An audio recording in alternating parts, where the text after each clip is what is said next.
Hi all, I just want to share a few lines like నా లైఫ్లో జరిగిన ఇన్సిడెంట్స్ని I want to just share. You know నా important అనుకున్న మనుషులు నీ లైఫ్లో ఎప్పుడు ఉంటారో ఉండరో కూడా తెలియదు. But trust me, never trust anyone, because the phase which I went through అది చెప్పుకోలేనండి. చాలా చాలా చాలా చాలా వేస్ట్ చేసా, నా ఫీలింగ్స్ వేస్ట్ చేసా అనిపిస్తుంది. Trust me, sometimes I feel like why I'm going through, ఎందుకు ఇలాంటి సిచ్యువేషన్లో వెళ్ళాల్సిన సిచ్యువేషన్ నేను ఎందుకు తెచ్చుకున్నాను.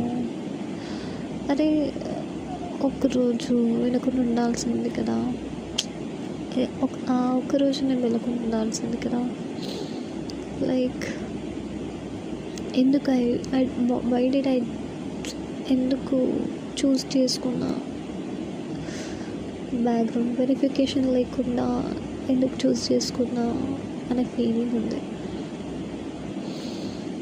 Trust me, I'm just living for my parents, remembering twice, thrice, every time, every second. ఎందుకు చెప్తున్నాను అంటే,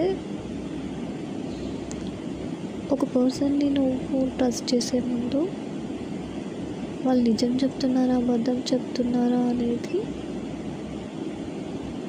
తెలుసుకోవాలి ఫస్ట్. గుడ్డిగా నమ్మావనుకో, ఎవరితో అయితే గంటలు గంటలు మాట్లాడేది, ఎవరితో అయితే నీ ఫీలింగ్స్ని షేర్ చేసుకున్నావు, అలాంటి పర్సన్ నీ లైఫ్లో ఉండరమ్మా, ఉండరు. ఒక స్టేజ్ వస్తుంది, ఒక సీజన్ వస్తుంది, ఆ సీజన్లో వాళ్ళు ఉండరు.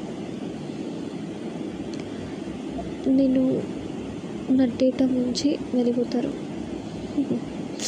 పర్సనల్ ఎక్స్పీరియన్స్తో చెప్తున్నా, never trust anybody,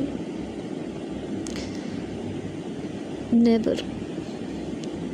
నీకు ఏమైనా కావాలి అంటే exactly ask your parents, everything they will provide. If suppose వాళ్ళు ఇవ్వలేదు అంటే అది నీకు మంచిది కాదు కాబట్టి ఇవ్వలేదు అని. ఓకే.